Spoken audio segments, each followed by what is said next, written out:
Hey CD11, I am here today with a very special guest, Councilmember Bob Blumenfield, who's the chair of our city's Budget and Finance Committee.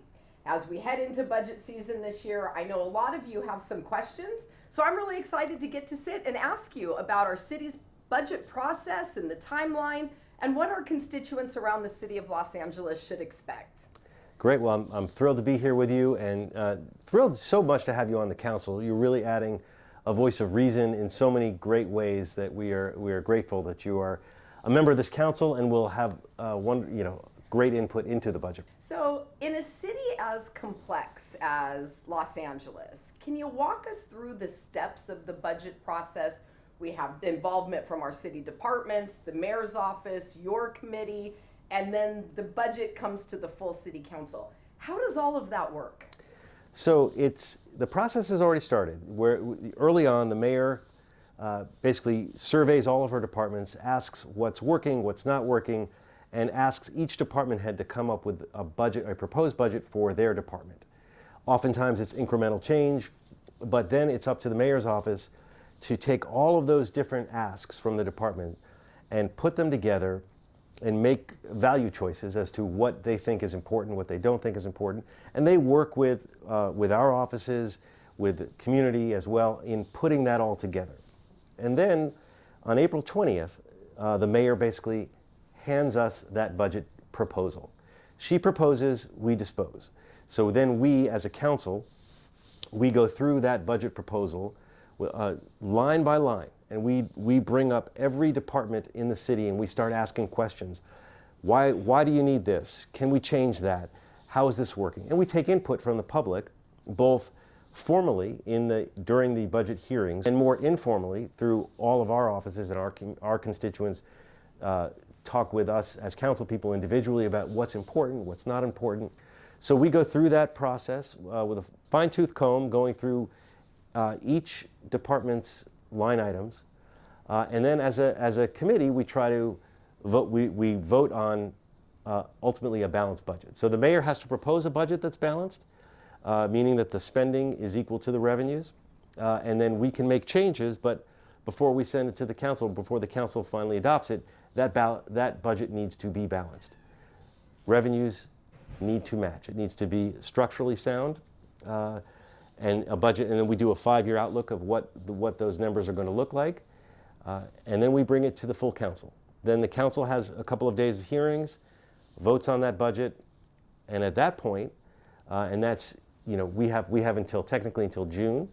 The mayor then decides whether to sign it or to veto it, and the mayor has line item veto, so the mayor can line item certain things that we may have added in, and then that would come back to the council, and we then, as a council, could override that veto with a 2/3 vote. Override line items or override the entirety of the veto if the mayor proposes a veto. If we fail to act by June 10th, I believe, then the mayor's budget is automatically enrolled, the mayor's proposed budget. So we've never failed to act. We won't fail to act this time around. My hope is that the budget that she proposes will be very close to what we ultimately decide on. And it's going to be a tough year this year. Well, and I just want to thank you for the hard work. Last year was my first participating in the process, and I personally came down to the floor to sit in for your budget hearings with police and fire and sanitation and the mayor's team on homelessness. And I just am curious, you've got the mayor and her priorities, the departments and their priorities, your committee and those priorities, and all of the other council members. How do you strike a balance with so many demands and requests? It's a very difficult and nuanced process.